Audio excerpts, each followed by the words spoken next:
بتانا اور سننا ہی مقصد نہیں ہے. ان تمام باتوں کا، ان تمام ارکان ایمان کا زبان سے اقرار کرنا ہے، آپ نے زبان سے کہنا ہے، زبان سے بولنا ہے اور دل سے تصدیق کرنی ہے. دل سے ان باتوں کو ماننا ہے، دل سے ان باتوں پر یقین کرنا بہت ضروری ہوتا ہے. اب آپ آئیے پیج نمبر 9. پیج نمبر 9 پر آپ کا فرسٹ ٹاپک ہے عقائد. جیسے کہ آپ کے اس چیپٹر کی ایکسپلینیشن کرنے سے پہلے میں نے آپ کو بتایا کہ عقائد عقیدے کی جمع ہے، اور عقیدے کا مطلب ہے دل میں جمایا ہوا یقین یا ایمان. توحید، رسالت اور آخرت ایمان کے اہم ترین عقیدے ہیں. توحید ہو، رسالت ہو یا آخرت ہو، یہ تینوں ہی ایمان کے اہم ترین عقیدے ہیں. اس کا مطلب یہ ہے کہ انسان زبان سے اس بات کا اقرار کرے اور دل سے اس بات کو سچا مانے کہ اللہ کے سوا کوئی عبادت کے لائق نہیں، حضرت محمد صلی اللہ علیہ وآلہ وسلم اللہ تعالیٰ کے رسول ہیں، اور اس دنیا کی زندگی کے بعد آخرت کی زندگی شروع ہو جاتی ہے. توحید، رسالت اور آخرت تینوں ہی ایمان کے اہم ترین عقیدے ہیں، اور ان تینوں کا مطلب یہ ہے کہ انسان ان تمام باتوں کا اقرار کرے، دل سے ان تمام باتوں کو سچا مانے کہ اللہ کے سوا کوئی بھی عبادت کے لائق نہیں ہے، حضرت محمد صلی اللہ علیہ وآلہ وسلم بے شک اللہ تعالیٰ کے رسول ہیں، اور اس دنیا کی زندگی کے بعد کون سی دنیا شروع ہو جائے گی؟ آخرت کی زندگی شروع ہو جائے گی. آپ کی سیکنڈ ہیڈنگ ہے توحید. توحید کا مطلب ہوتا ہے ایک اکیلا، اللہ تعالیٰ کے سوا کوئی عبادت کے لائق نہیں. اللہ تعالیٰ ایک ہے، اس کا کوئی شریک نہیں ہے. اللہ تعالیٰ ہمیشہ سے ہے اور ہمیشہ رہے گا. اللہ تعالیٰ سب کا خالق ہے، باقی سب مخلوق ہیں. اللہ تعالیٰ بے نیاز ہے، اللہ کسی کا محتاج نہیں، سب اللہ کے محتاج ہیں. اللہ تعالیٰ ہی سب کے لیے رزق پیدا کرتا ہے. اللہ تعالیٰ جو چاہے کر سکتا ہے. توحید کا مطلب میں نے آپ کو بتایا ایک اکیلا. اب ایک اکیلا کون ہے؟ صرف اللہ تعالیٰ. ایک پاک ذات صرف اللہ تعالیٰ کی ہی ہے جو ایک اکیلی ہے. کیوں؟ کیونکہ اللہ تعالیٰ کے سوا کوئی عبادت کے لائق نہیں ہے. ہم جتنی بھی عبادتیں کرتے ہیں، نماز پڑھتے ہیں، قرآن پاک کی تلاوت کرتے ہیں، وہ تمام عبادتیں کس کے لیے ہیں؟ اللہ تعالیٰ کے لیے ہیں. اللہ تعالیٰ ایک ہے اور اللہ تعالیٰ کا کوئی شریک نہیں ہے، اللہ تعالیٰ کا کوئی ساتھی نہیں ہے. اللہ تعالیٰ ہمیشہ سے ہیں اور اللہ تعالیٰ ہمیشہ رہیں گے. اللہ تعالیٰ سب کا خالق ہے، اللہ تعالیٰ سب کا بنانے والا ہے، لیکن اللہ تعالیٰ کا بنانے والا کوئی نہیں ہے. اللہ تعالیٰ نے تمام انسانوں کو، جانوروں کو، چرند پرند کو، سب کو پیدا کیا ہے، لیکن اللہ تعالیٰ کو پیدا کرنے والا کوئی نہیں ہے. اللہ تعالیٰ سب کا خالق ہے اور باقی سب اللہ تعالیٰ کی مخلوق ہیں. اللہ تعالیٰ بے نیاز ہے، اللہ تعالیٰ کسی کا محتاج نہیں ہے، اور ہم تمام انسان، ہم سب صرف اور صرف کس کے محتاج ہیں؟ اللہ تعالیٰ کے محتاج ہیں. اللہ تعالیٰ ہی سب کے لیے رزق پیدا کرتا ہے، سب کو رزق عطا کرتا ہے. اللہ تعالیٰ بے شک جو چاہے وہ کر سکتا ہے. آپ کی تھرڈ ہیڈنگ ہے رسالت. جیسے کہ توحید میں آپ نے اللہ تعالیٰ کے متعلق پڑھا کہ اللہ تعالیٰ ایک ہے، اس کا کوئی شریک نہیں، بے شک اللہ تعالیٰ ہمیشہ سے ہمیشہ رہے گا. اسی طرح رسالت کا مطلب ہوتا ہے رسول کے بارے میں بتانے کا. رسالت میں آپ اللہ کے رسول کے بارے میں جانیں گے. اللہ کے رسول ہماری طرح بشر نہیں ہوتے، بلکہ وہ نوری بشر ہوتے ہیں تاکہ وہ وحی کے نور کو برداشت کر سکیں. وحی صرف اللہ کے نبیوں اور رسولوں پر نازل ہوتی ہے. اللہ کے رسول معصوم ہوتے ہیں، یعنی گناہوں سے پاک ہوتے ہیں. اللہ کے رسول ہماری طرح بشر، یعنی بشر کہتے ہیں آدمی یا انسان کو. اللہ کے رسول جو ہوتے ہیں بچوں، وہ ہماری طرح کے آدمی یا انسان نہیں ہوتے ہیں، بلکہ وہ نوری بشر ہوتے ہیں، یعنی کہ وہ نوری آدمی یا نوری انسان ہوتے ہیں تاکہ وہ وحی کے نور کو برداشت کر سکیں. ہم عام انسان وحی کے نور کو برداشت نہیں کر سکتے. وحی صرف اللہ کے نبیوں اور رسولوں پر نازل ہوتی ہے. بے شک اللہ کے رسول معصوم ہوتے ہیں، یعنی کہ گناہوں سے پاک ہوتے ہیں. اب آ جائیے پیج نمبر 10 پر. ہمارے نبی حضرت محمد صلی اللہ علیہ وآلہ وسلم اللہ کے رسول ہیں.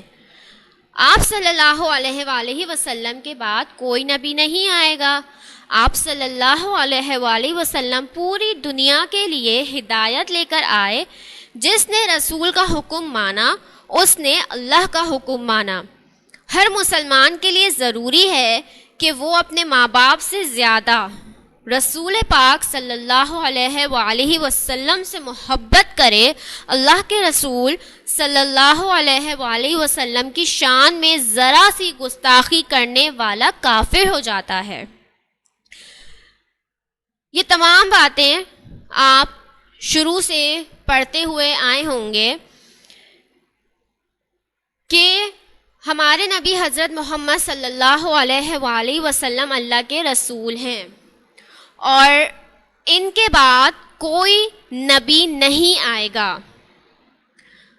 آپ صلی اللہ علیہ وآلہ وسلم پوری دنیا کے لیے ہدایت لے کر آئے تھے، اور ہم میں سے جس کسی نے بھی اللہ کا حکم یا رسول کا حکم نہیں مانا، ہر مسلمان کے لیے ضروری ہے کہ وہ اپنے ماں باپ سے زیادہ، اپنے بہن بھائیوں سے زیادہ، اپنی ہر چیز، ہر رشتے سے زیادہ صرف اور صرف کس سے محبت کرے؟ صرف اور صرف رسول پاک صلی اللہ علیہ وآلہ وسلم سے محبت کرے. اللہ کے رسول کی شان میں اگر آپ کوئی بھی گستاخی کرتے ہیں، ذرا سی بھی گستاخی آپ کرتے ہیں جو ذرہ برابر ہوتی ہے، تو وہ گستاخی کرنے والا، ان کی شان میں وہ گستاخی کرنے والا کافر ہو جاتا ہے. آپ کا نیکسٹ ٹاپک ہے آخرت. آخرت میں آپ پڑھیں گے دنیا کی زندگی کے بعد جب آخرت کی زندگی شروع ہو جاتی ہے، اس آخرت کی زندگی میں کیا ہوتا ہے، وہ تمام باتیں آپ اپنے اس ٹاپک آخرت میں پڑھیں گے اور میں آپ کو سمجھاؤں گی. ہر ایک کو موت آئے گی اور یہ دنیا کی زندگی ختم ہو جائے گی. بے شک ہر ایک کو موت آنی ہے، چاہے وہ انسان ہو، جانور ہو، چرند پرند ہو. اللہ تعالیٰ نے ہر کسی کا وقت مخصوص کر دیا ہے کہ اس وقت پر، اس لمحے اس کو دنیا فانی سے رخصت ہونا ہے. موت کے بعد ایک ہمیشہ رہنے والی زندگی شروع ہو جاتی ہے.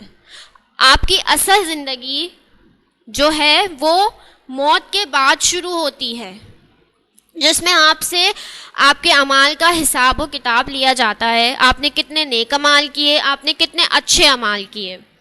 جب انسان قبر میں جائے گا تو فرشتے اس سے 3 سوال پوچھیں گے. جب انسان اپنی قبر میں اتارا جائے گا تو فرشتے اس سے 3 سوال پوچھیں گے. اگر ان تینوں سوالوں کا جواب اس کی قبر میں جنت کی کھڑکی کھول دی جائے، اگر وہ انسان جس کو قبر میں دفنایا گیا ہوگا ان تینوں سوالوں کا وہ صحیح جواب دے گا تو اس کے لیے قبر میں ہی جنت کی کھڑکی کھول دی جائے گی، اور اگر وہ غلط جواب دے گا تو اس کی قبر میں دوزخ کی کھڑکی کھول دی جائے گی. صحیح جواب دینے پر قبر میں جنت کی کھڑکی کھولی جائے گی، اور غلط جواب دینے پر قبر میں دوزخ کی کھڑکی کھولی جائے گی. یہ دنیا ایک دن ختم ہو جائے گی.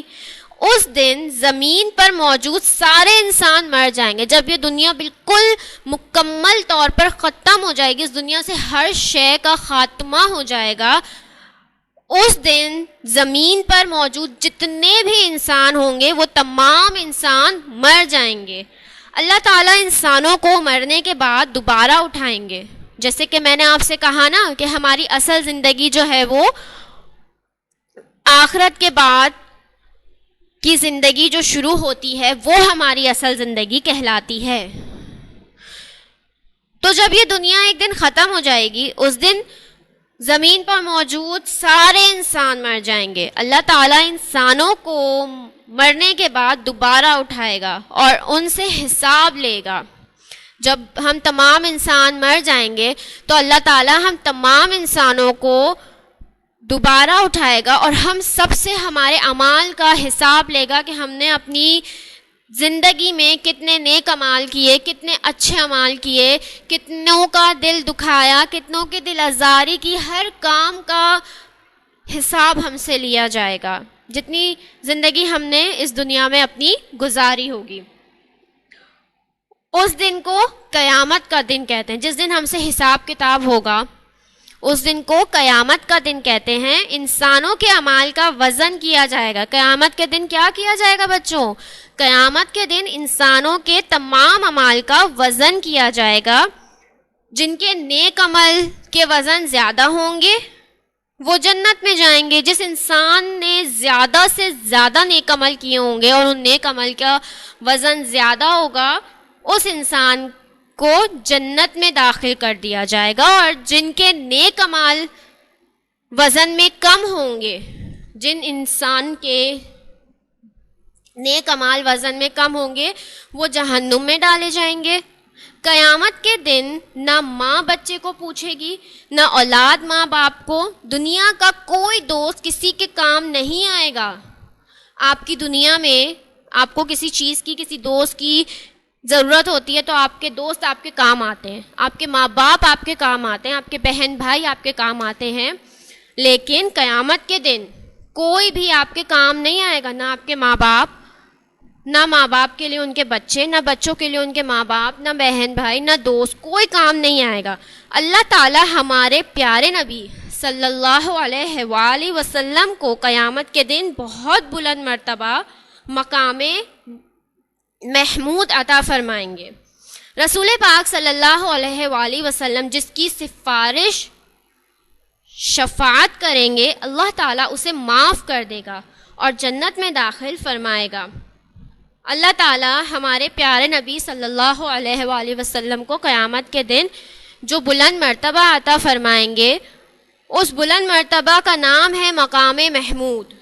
اور رسول پاک جس انسان کی بھی سفارش اور شفاعت کریں گے اس انسان کو اللہ تعالیٰ معاف کر دیں گے اور جنت میں داخل فرمائیں گے. اللہ تعالیٰ نے مسلمانوں کو حکم دیا ہے. کیا حکم دیا ہے؟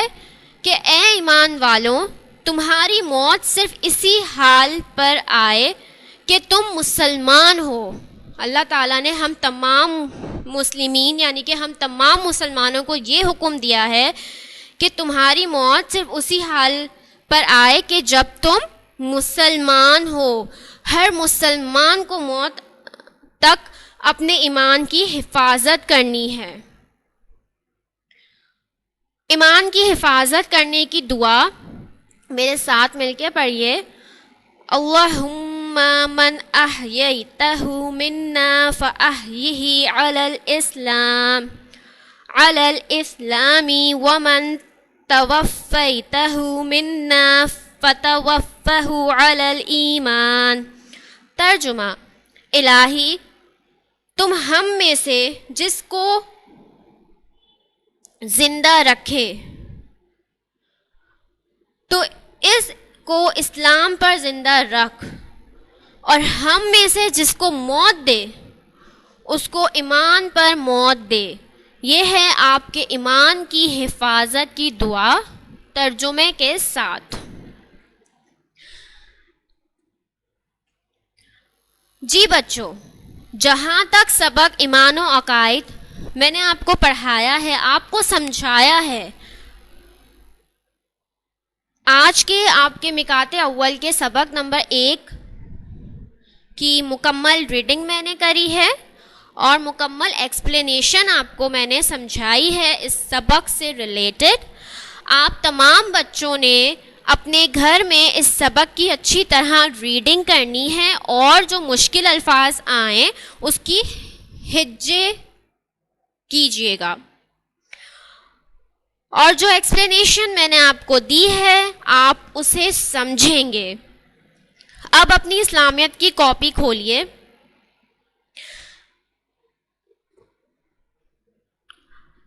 تھوڑا سا میں آپ کو بتاتی چلوں کہ آپ نے سب سے پہلے اپنی کاپی میں سورہ عصر کا ترجمہ، سورہ ماعون کا ترجمہ لکھا ہے. اس کے بعد آپ نے تسبیحات نماز لکھی ہیں. تسبیحات نماز لکھنے کے بعد آپ نے ٹائٹل پیج بنانا ہے ایمان و عقائد کا، اچھی سی پریزنٹیشن کے ساتھ. اس کے بعد آپ مشکل الفاظ لکھیں گے معنی کے ساتھ اور سوالات کے جوابات لکھیں گے.